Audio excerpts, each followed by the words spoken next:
기도하겠습니다. 하늘에 계신 우리 아버지여, 이름이 거룩히 여김을 받으시오며 나라가 임하시오며 뜻이 하늘에서 이루어진 것 같이 땅에서도 이루어지이다.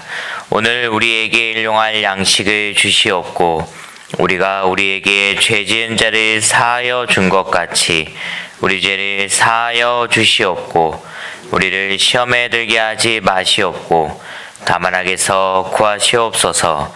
나라와 권세와 영광이 아버지께 영원히 있사옵나이다. 아멘. 우리 함께 찬송가 430장, 찬송가 430장 함께 찬양 드리시겠습니다.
하나님 말씀, 우리 시편, 오늘은 시편 109편입니다.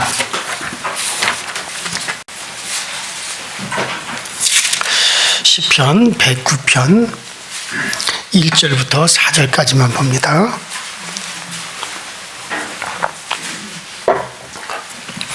다 찾으셨으면 다 같이 한 목소리로 1절부터 4절까지 시작.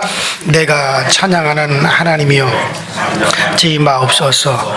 그들이 악하니까 거짓된 입을 열어 나를 치며 속이는 혀로 내게 말하며 또 미워하는 말로 나를 두르고 까닭없이 나를 공격하였음이니이다.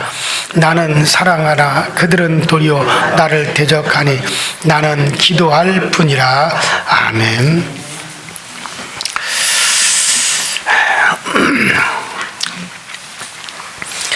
자, 이 시편 109편은 다윗의 시예요.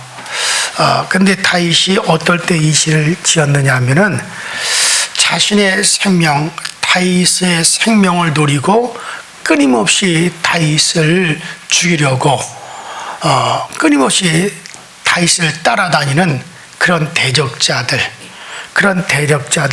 또 노략자들에게서 아주 다윗이 큰 위험을 받고 있을 때에 쓴 시로서 일종의 비탄의 시. 참 그런 상황 속에서 자신의 상황을 안타까워하면서 쓴 그런 비탄의 시다라고 말할 수가 있겠습니다. 대략 그저 다윗의 정적들이나 아니면 사울, 다윗을 계속 죽이려고 군대를 조직하여 따라다녔던 그 사울 왕과 그 휘하에 있는 장군들, 뭐 그 정도로 우리가 추정해 볼 수가 있습니다. 그래서 이 시편 109편에는 그런 대적자의 악한 언동과 또 그들의 행위를 하나님께 보고하는 그런 장면으로 되어졌어요. 그것이 바로 1절부터 5절까지고, 그리고 그런 대적을 야단치고 그들의 악함이 파멸이 될 그것을 강구하는 내용이 6절부터 20절까지 나와 있고, 그 다음에 다윗이 자신의 그 연약함을 하나님께 아뢰면서 그러기 때문에 하나님이 도와주시지 않으면 안 됩니다 하고 도움을 간절히 간청하는 그런 장면이 21절부터 29절까지로 나와 있고, 그리고 뒤이어 하나님의 기도의 응답을 확신하면서 찬송을 드리는 장면이 30절부터 31절로 그렇게 이루어져 있는 그런 시입니다. 자, 여기서 다윗이 자신의 대적을 강력히 멸절될 것을 간절히 하나님께 호소할 수 있었던 것은 어떤 자신의 개인적인 감정이라 어떤 자기 자신이 개인적인 어떤 그와 같은 분노 때문에 그러기보다도 오히려 그들로 인하여 하나님의 주권이 훼손이 되는 것, 또 그들이 하나님의 영광을 훼손시키는 것에 대하여 또 그들이 하나님을 향한 불경건으로 인한 어떤 분노라고 할 수 있어요. 저렇게 하나님을 업신여기고 저렇게 하나님을 멸시하는 저들이 어떻게 두고 볼 수가 있겠습니까? 하나님께서 하신 일을 저렇게 방해하는 저들을 언제까지 하나님이 그냥 놔둬야겠습니까? 그것이 멸하여져서 하나님의 주권이 드러나야 되는 거 아닙니까? 그러니까 어떤 자기 개인의 감정과 분노로 그들이 멸절되기를 구하는 게 아니라 그들로 인하여 하나님의 것들이 해방을 받고 하나님이 멸시받고 하나님을 경솔히 여김을 받는 그것이 분통이 터지니까는 그들을 멸하여 달라라고 하나님께 그렇게 기도하고 있어요. 자, 이처럼 신앙인은요, 어떤 자기 개인적인 이기적이고 치졸한 감정의 노예가 아니라 하나님과 그의 나라와 그의 영광을 위한, 그걸 위해서 자기 감정을 조절할 수가 있어야 돼요. 그러니까 기도에도 내 감정 때문에 막 기도하기보다도 그것을 자기가 스스로 조절하고 하나님의 영광과 하나님, 그렇다 하더라도 하나님의 영광이 드러난다면, 그렇다 하더라도 하나님께서 기뻐하는 일이라면 하나님, 나는 가리워줘도 됩니다. 나의 억울함쯤이야 하나님 내가 삼키게 하여 주옵소서. 이렇게 해야지 자기의 억울함과 자기의 감정이 드러난다고 하나님 이럴 수 있습니까? 하나님, 내가 언제까지 이걸 내가 이렇게 참아야 됩니까? 그러니 하나님 이렇게 하십시오 하고 자기 감정으로 하는 게 아니라 무엇을 위해서요? 하나님의 나라와 하나님의 영광과 하나님의 의가 드러날 수 있다면 자기의 감정은 어떻게 할 수 있다고요? 숨길 수가 있어야 돼요. 이게 여러분들 정말 성숙한 그리스도인의 기도입니다. 그러니까 여러분들이, 자, 다윗이 바로 큰 거죠. 자기의 감정의 분풀이가 아니라 하나님의 영광과 하나님의 주권을 위해서. 자, 그런 거죠. 자, 그래서 우리가 한번 쭉 단위별로 좀 살펴볼 것 같으면, 자, 어쨌든 이 시편 이 109편을 통해서 정말 이 죄악 많은 세상을 살아가는 성도들이 괴로운 상황에 직면했을 때 우리는 어떤 자세를 취할 것인가 하는 것을 여기서 우리가 배울 수가 있겠다 할 수 있습니다. 자, 4절만 다시 보도록 합니다. 4절 시작. 나는 사랑하나 그들은 도리어 나를 대적하니 나는 기도할 뿐이라. 그래요. 나는 사랑하나 저희는 도리어 나를 대적하니 나는 기도할 뿐이라. 우리는 기도할 뿐이에요. 자, 때때로 악한 말과 괴사한 언어로 인하여 견딜 수 없는 아픔에 시달릴 때가 있습니다. 이때 본문의 시편 기자처럼 대적자들에게 심판이 당장 임하기를 원할 수도 있을 거예요. 그러나 악을 악으로 갚을 수는 없습니다. 악을 선으로 갚고 사랑으로 갚지만 그들을 제어할 만한 힘이 우리에게는 없단 말이에요. 이런 일을 당한 다윗은 나는 사랑하나 저희가 도리어 나를 대적한다라고 했습니다. 이처럼 은혜를 모르는 자들이 우리 주위에는 많죠. 계속 그들을 용서하기도 하고 그들의 악한 물 보고도 왕이기 때문에 당장에 저놈들을 당장에 몰자라라 할 수도 있지만은 그들에게 끊임없이 용서와 은혜를 베풀었건만, 그래서 나는 그들을 사랑했건만 그들은 오히려 나를 더욱더 대적한다 그랬어요.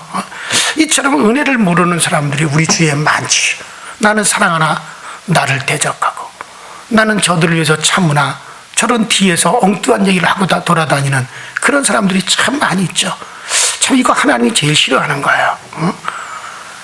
자, 그러므로 어떤 자들이 우리에게 이처럼 사악하게 행하더라도 그런 것들 우리가 이상하게 여겨서는 안 됩니다. 자, 시편 37편 1절에도 행악자들로 인하여 불평하여 하지 말지어다 라고 했습니다. 진실된 성도의 삶은 행악자들이 악행과 어떤 압력을 인하여 우리가 어떤 자세를 취하느냐, 불평하지 말고 따라합시다. 기도할 뿐이라. 바로 다윗은 나는 사랑하나 저들은 나를 대적합니다. 내가 저들의 은혜를 베풀었으나 저들은 오히려 그것을 가지고 오히려 나를 대적하고 있습니다. 그러나 나는 어떻게 한다? 기도할 뿐입니다. 악으로 갚으려고 하지 않고 원망 불평하지 않고 기도할 뿐입니다. 이게 지금 다윗의 자세죠. 자, 사무엘 선지자는 너희를 위하여 기도하는 죄를 나는 결단코 여호와 앞에서 범하지 아니하겠다 하고 사무엘상 12장 23절에 말씀했죠.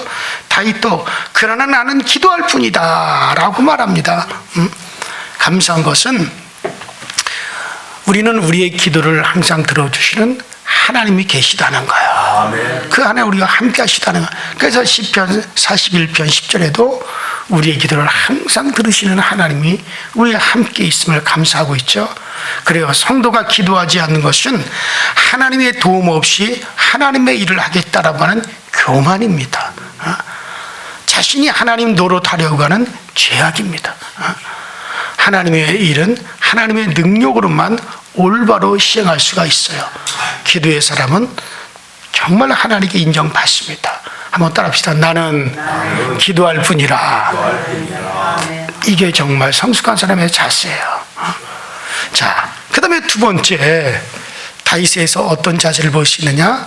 저주보다는 축복을 해야 된다는 자세죠. 자, 16절부터 20절까지, 16절부터 20절까지 또 읽어보실까요? 시작.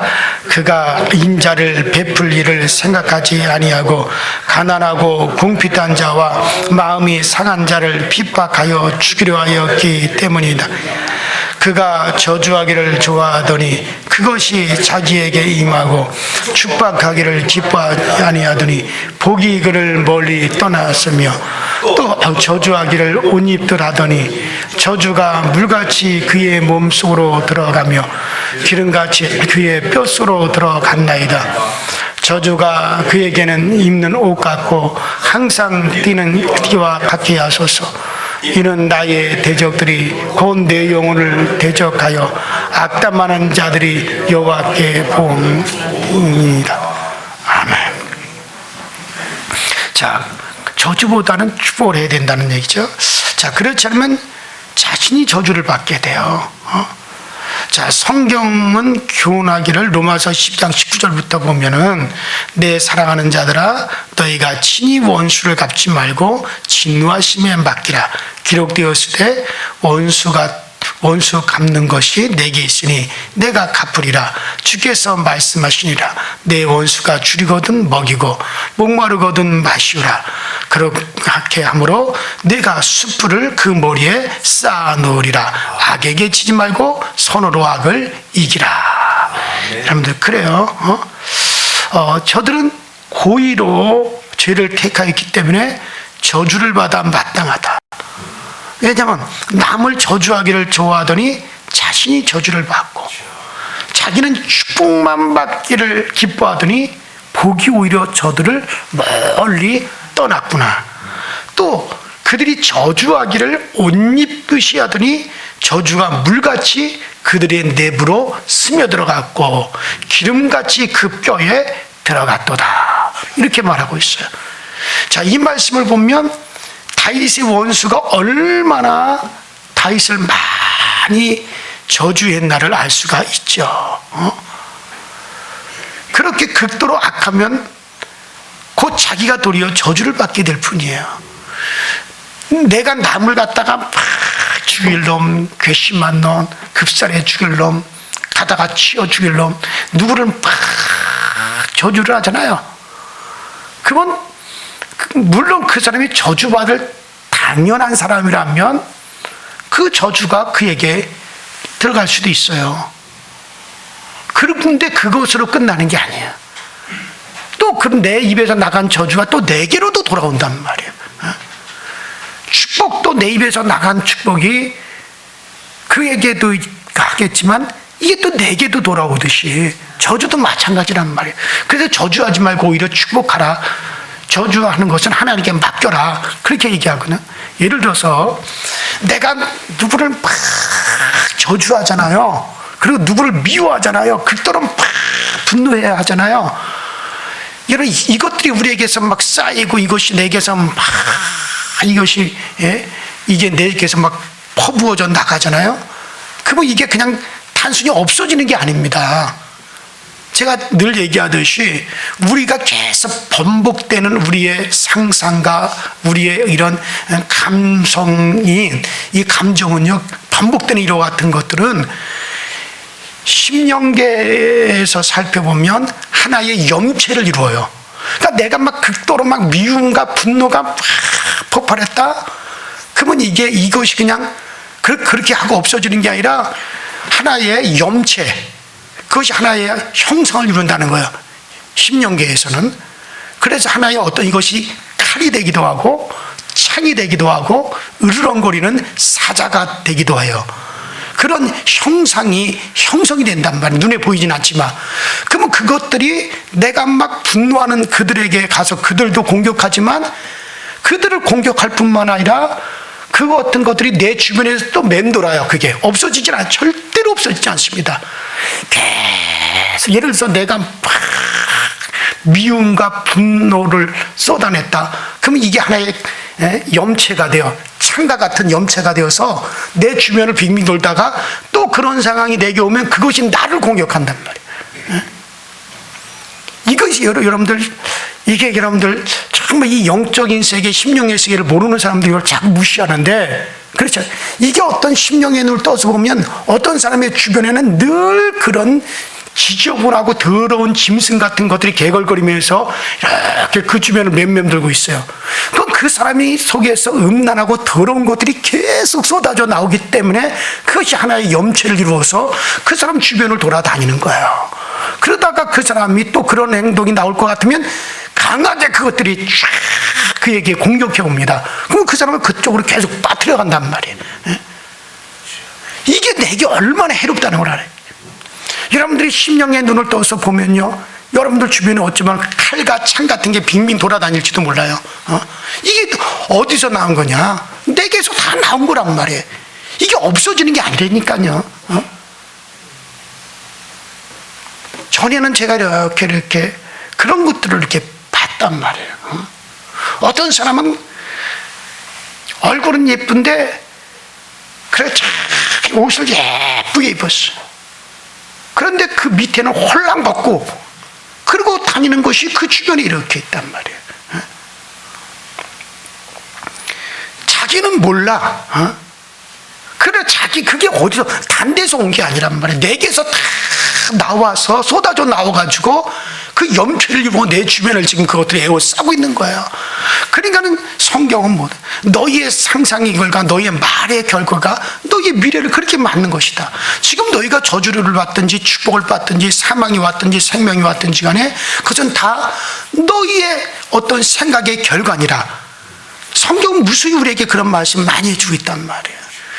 우리는 하나님은 아니지만 하나님의 형상으로 지음받았어요. 우리 말에는 창조의 힘이 있단 말이에요.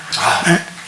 물질의 세계를 당장 이렇게 창조해 나가지 못하지만 심령의 세계에서는 그것들을 창조해 난단 말이에요. 이걸 여러분들이 그래서 성경 뭐라는 거예요? 저주하지 마라. 축복만 해라. 저주, 심판 그거는 하나님께 맡겨라. 그리고 축복만 해라. 왜 그것이 없어지는 게 아니에요. 그건 저주를 내가 막 품어냈다. 그 상대방에도 그 저주가 임하겠지만 그것은 없어져 또 어떻게 되는 거예요? 내게 또 온단 말이에요. 이게 빙빙 돈다니까 그런 것들이 그런 염체가 돼서. 그러니까 이걸 여러분들이 잘 여러분들 생각하셔야 됩니다. 자, 그래서 저주하지 말라. 그러니까 여기 지금 다시 그 얘기를 해요. 그들이 그렇게 저주를 갖다가 물 쏟아내듯이 쏟아내고 악을 갖다가 그렇게 쏟아내더니 결국 그것이 그들에게로 돌아와서 그들이 저주를 받고 그 저주가 그들의 뼛속같이 물같이 기름같이 그들에게 스며들었도다. 지금 다시 그 얘기를 하는 거야. 그들에게 그렇게 쏟아내더니 다시 그것이 그들에게 돌아오는 것을 그것을 본다는 거야. 그러니 그들이 얼마나 악행한 말을 많이 하고 얼마나 그들이 미움의 말을 많이 했으면 그렇게 되겠느냐는 얘기야. 그래서 이 말씀을 통해서 다윗은 원수가 얼마나 저주의 말을 많이 했나를 알 수 있게 되는 거죠. 사람이 그렇게 극도로 악하면 정말 곧 자기가 도리어 저주를 받게 되어지는가. 이건 원리입니다. 자, 그 다음에 여기서 그 다음에 26절부터 28절을 한번 읽어보십시다. 26절부터 28절 다 같이 시작. 여호와 나의 하나님이여 나를 도우시며 주의 인자하심을 따라 나를 구원하소서. 이것이 주의 손이 하신 일인 줄을 그들이 알게 하소서. 여호와께서 이를 행하셨나이다. 그들은 내게 저주하여도 주는 내게 복을 주셔서 그들은 일어날 때 수치를 당할지라도 주의 종은 즐거워하리이다. 그러니까 이 말은 뭡니까? 오직 하나님이 이루신다는 사실을 믿어야 되는 거예요. 하나님이 이루신다는 사실을 믿어야 됩니다. 하나님이 이루심을 믿지 못하고 자기가 하려고 그러면 자기가 당하는 거예요. 그러니까 다윗은 대적들로부터 핍박과 위협을 받으면서도 하나님께서 자신의 기도에 귀를 기울이신다. 이 사실을 굳게 믿고 있었어요. 그러기에 다윗은 어떠한 사망의 골짜기를 지날지라도 해받음을 두려워하지 않을 수 있었습니다. 그래서 시편 23편 4절에도 내가 사망의 음침한 골짜기로 다닐지라도 해를 두려워하지 않을 것은 주께서 나와 함께 하심이라. 주의 지팡이와 막대기가 나를 안위하시나이다. 그래서 다윗은 이 본문에서 큰 고난을 당하면서 자신이 비록 연약하고 보잘것없는 존재일지라도 그리고 자신이 비록 실패하고 좌절할 수밖에 없을지라도 고난에 결코 절망하지 않는다. 그 이유가 뭐냐? 하나님이 자기 고난을 통하여 더 큰 자기의 손을 이루신다고 확신하고 있기 때문에 그런 거예요. 그게 바로 27절이죠. 27절에 이것이 주의 손이 하신 일인 줄을 그들이 알게 하소서. 주여와께서 이를 행하셨나이다. 그들이 내게 저주해도 주는 내게 복을 주셨어. 그들이 일어날 때 수치를 당할지라도 주의 종은 즐거워하리이다. 그래요. 그래요. 그 고난을 인하여 그들이 나를 그렇게 고난스럽게 하지만 그것을 통하여서 하나님은 더 큰 자기의 소원을 이루어 주신다는 거예요. 여러분들 누구에게나 고난은 다가와요. 그런데 그 고난이 여러분들 스쳐갈 때 그때 문제죠. 그 대처하는 슬기와 고비를 넘기는 지혜가 있어야 되고 용기와 결단이 있어야 돼요. 고난을 뚫고 앞으로 전진할 수 있는 그런 용기를 우리가 꼭 배우셔야 됩니다. 자, 고난은 어떤 사람에게 유난히 많은 사람이 있고 또 고난은 비교적 어떤 사람에게는 적은 사람이 있어요. 자, 그런데 여러분들 고난이 없으면요 하나님이 우리 인생을 통해서 우리를 성장시키시는데 그 성장이 잘 되질 않아요. 여러분, 우리는 이 세상은 제가 늘 그랬잖아요. 우리 육체의 삶의 목적이 아니라고. 이것이 우리의 목적이. 우리가 육신을 가지고 7, 80년 사는 거 이게 목적이 아니에요. 이거는 제가 그랬잖아요. 늘. 이건 모종밭이다. 이건 모판이다. 우리의 인생. 이거 육체의 삶은 모판입니다. 어디에다 옮겨심을? 천국에다 옮겨심을 혹은 지옥으로 옮겨갈 하나의 모판입니다. 이 모판에서는 어떻게 준비만 하는 거예요. 진짜 삶은, 진짜 여러분들의 삶은 어디서 펼쳐지느냐? 천국에서 펼쳐지는 거예요. 지옥에서 펼쳐지는 거예요. 천국으로 갈 거냐? 지옥으로 갈 거냐? 자, 이 모판에서 여러 지금 모종들이 키워져요. 어디에 갖다 심겨질 것이냐? 이것을 이 땅에서 하는 거예요. 이걸 여기 이 세상에서 준비되어지는 거예요. 이게 진짜 삶이 아니란 말이에요. 이 육신의 삶이. 여러분 7, 80년 이게 우리의 인생의 전부가 아니에요. 그렇기 때문에 여기서는 하나님이 우리를 어떻게 하십니까? 준비시키는 거예요. 그런데 이 준비가 어떻게 우리의 인생을 여기서 준비시키느냐? 때때로 우리가 고난을 당하고 어려운 일을 당하면서 우리를 성장시키세요. 정말 그런 고난을 과정을 통해서 정말 더욱더 내가 성숙한 사람으로 거듭날 수 있고 더욱더 하나님의 사람으로 변해갈 수 있고 더욱더 내가 인내의 사람으로 그 다음에 나를 넓힐 수 있는 사람으로 용서의 사람으로 사랑의 사람으로 변화시킨단 말이에요. 그런데 이 고난을 통해서 이 고난이 없으면 내가 그렇게 성장도 안 되는 거예요. 자, 이 반드시 그 성장은 어디서만 되느냐? 육체가 있는 동안에만 된다. 나중에 이 육체를 떠난다면요 물 한 방울도 우리에게 허락되지 않습니다. 여기서 있을 때 그대로 모든 것이 다 결정되어지는 거예요. 자, 여러분, 그래요. 누런 들판에 바람이 불지 않으면 벼가 썩어요. 바람이 불어서 공기가 자꾸 그 사이사이로 들어가줘야 돼요. 누런 들판에. 그래야 곡식이 단단하게 여물어지는 겁니다. 그래야 알곡으로 곡간에 들어가는 거잖아요. 바람이 불어서 침체로 썩는 것을 막아주는 겁니다. 태풍, 바다에 막 강한 태풍이 한 번씩만 바다를 막 지나가죠. 저런 태풍이 안 불면 참 좋겠다. 태풍이 안 불면 좋겠다. 라고 우리가 그렇게 생각하지만은요, 태풍이 불어야 돼요. 그래서 바다를 뒤집어 놔야 됩니다.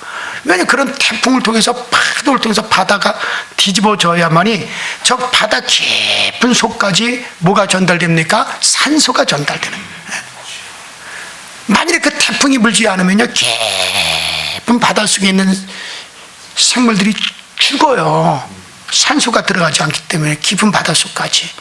근데 그런 태풍이 바다를 이렇게 흔들어 놔서 그 흔들려서 깊은 곳까지 물이 뒤집어져 산소가 들어가고 플라크톤이 들어가고 그래서 깊은 바닷속에 있는 물고기들이 살고 그 생물들이 또 살 수가 있는 거예요. 그래서 바다가 뒤집어져야 돼요. 잔잔하기만 하면 절대 안 되는 거예요. 겨울바람이 얼마나 매섭습니까? 그러나 그런 겨울바람이 불어야 돼요. 그래야 나무들이 가만히 바람 안 불고 겨우 내내 그대로 있으면요 이 수분이 우쪽으로 올라가질 않아요. 그러나 바람이 막 매섭게 불어주므로 그 겨울 동안에도 나무 가지 끝까지 수분을 공급해서 나무가 얼어 죽지 않도록 해준단 말이에요. 그래서 때때로는 겨울바람이 매섭지만은 그게 식물들 할 때는 그게 살리는 길이란 말이에요. 그래서 이와 같은 것들이, 그래서 제가 말씀드린 정말 우리에게 있어서 적당한 고난은 우리에게 유익한 겁니다. 우리에게 이 고난을 통해서 하나님 우리를 성장시키시는 거예요. 가난하면 가난한 대로, 괴로우면 괴로운 대로 이것을 이겨내는 힘이 있는 자신만 있으며 이런 걸 걱정할 필요가 없습니다.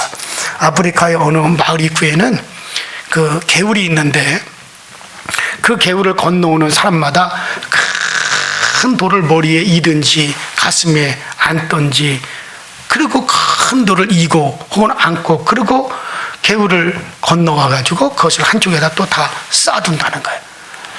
또 저쪽으로 건너갈 때도 그 돌을 또 들고 안고, 어떤 사람은 이고, 그리고 또 건너가서 또 그쪽에 한쪽에다 또 쌓아둔다는 거예요. 왜 그렇게 하느냐? 비록 그 개울이 그게 큰 개울이진 않지만은 물살이 어찌나 센지 그 돌을 갖다가 이고 지나지 않으면 떠내려 간다는 거예요. 참으로 무서운 개울이죠. 그 개울에서 조금만 더 내려가면 큰 폭풍선 낭떠러지기가 있어요. 그래서 떠내려가면 아주 위험하다는 거예요. 그 때문에 그 개울을 건널 때 떠내려가지 않도록 무거운 돌을 갖다가 들거나 가슴에 안거나 아니면 이고 가야만이 그 개울에서 떠내려가지 않고 그 개울을 건널 수가 있기 때문에 그렇게 한다는 거예요. 여러분들, 이 세상에는 생각지 않은 때와 장소에 정말 우리의 생명을 앗아가려고 하는 급류가 흐르고 있어요. 우리의 영혼을 파멸케 하려고 하는 그런 급류가 흐르고 있어요. 이런 급류를 무사히 건너가게 하기 위해서 정말 하나님은 우리에게 큰 돌과 같은 시련도 또 어려움도 우리에게 종종 주시는 거예요. 그래서 정말 하나님께서는 무사히 우리를 건너게 하시려고 그러한 고난을 인하여 더욱더 주를 이루지 하고, 그런 일을 인하여 더욱더 하나님만을 바라보게 하고, 그런 걸 인하여 이 세상에 대해서 정말 쾌락을 버리기도 하고, 이 세상 즐거움에 빠지는 것을 어떤 사람은 포기하기도 하고, 그렇게 하나님 우리를 이끌어 가십니다. 자, 그래요. 그리스도인들은 정말 주님과 함께, 주님의 고난에 함께 참여한다 라고 하는 그런 자부심을 가지고, 주님과 함께하는 고난이라면 내가 얼마든지 감당하게 하여 주시옵소서. 이 자세가 있게 되기를 주의 이름으로 축원합니다. 우리 다 같이 주여 한번 부르시고 합심하여 통성으로 이 시간에 가정을 위해서, 우리의 자녀들의 미래를 위해서, 나라와 민족을 위해서, 교회를 위해서, 또 여러분들 자신을 위해서 힘써 기도하다 돌아가십시다. 주여, 전능하신 하나님 우리 아버지, 오늘 아침에 우리를 불러주시고 주님의 은혜의 자리에 우리를 참여케 하여 하셔서 기도하게 하시니 감사합니다. 우리는 다만 기도할 뿐이라, 우리는 다만 기도할 뿐이라라고 고백했던 아버지 하나님이여, 정말 이 다윗처럼 우리도 다만 기도할 뿐이라, 우리는 다만 기도할 뿐이라, 기도함으로 주님 앞에 나가고 기도함으로 주님의 은혜를 바라보며 기도함으로 주님의 은혜와 은총을 힘입으시는 우리 모든 성도들이 다 되어지도록 성령님께서 항상 우리 인도하시고 성령님께서 항상 우리를 도와주옵소서. 주와 함께함이 우리에게 큰 기쁨이 되게 하시고, 주와 함께함이 큰 우리에게 능력이 되게 하시고, 주와 함께함이 우리의 큰 즐거움이 되어지도록 성령님들 도와주시고, 성령님들 우리를 채워주셔서 주님의 은혜로 말미암아 살고 주의 도우심으로 살아가시는 우리 모두가 되어지도록 주님께서 우리를 도우시고 역사하여 주옵소서. 오 성령님도 오소서. 성령님 함께 하셔서 성령이 우리에게 능력과 권능으로 역사하여 주셔서 늘 날마다 주님의 거룩하신, 주님의 그 거룩한 능력이 오늘 우리 가운데 충만하게 거하시도록 주님께서 늘 도우시고 늘 우리를 채워 주옵소서. 아버지는 우리의 아버지 권세의 능력이 충만하게 하여 주시고, 우리가 힘써 기도할 수 있게 하시고, 기도의 아버지 지혜와 기도의 지식과 기도의 능력이 있게 하시고, 기도의 권능이 우리를 통과할 수 있도록 주여 도와주옵소서. 다만 기도할 뿐이라라고 고백하 아버지 하나님이여 정말 경청하고 우리도 다만 내가 기도할 뿐입니다라는 이런 자세를 가지게 하여 주옵소서. 우리가 아버지 하나님의 원수를 향하여 원수가 불려하지 말고 하나님의 진노함에 맡고 우리는 다만 원수라도 축복할 수 있는 그런 아버지의 심령이 우리 가운데 넓혀지게 하시고 그런 심령이 우리 가운데 충만하시도록 주여 도우시고 주여 채워 주옵소서. 오 성령님 함께하여 주시옵소서.